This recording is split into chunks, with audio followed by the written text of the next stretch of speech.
number 4, never turn a winner into a loser. Man, I can't tell you how many times I have violated this rule and I wish I hadn't.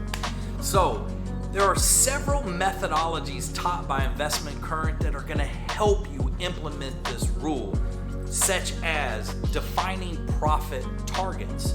And when you hit that target, you take profit. You either take 70-75% of your contracts off the table, which then you're locking in that profit, you're reducing your risk, and then you have those 25% of your contracts to then either gain more profit if the trade continues to go in your favor, or if it starts to go against you, you take those off the table as well, but you still have 75% of your contracts that you locked in that profit.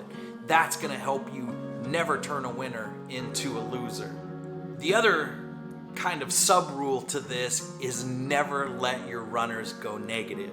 So if you have runners, do not let them go negative. If the trade starts to go against you, take them off the table and reduce your risk.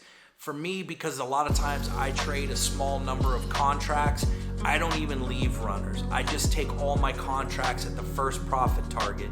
And if the trade looks really strong, it's like continuing, then I'll buy back in. But I usually just take all my contracts off at the first target, and that avoids me violating this very important rule. Stay consistent every day in every trade.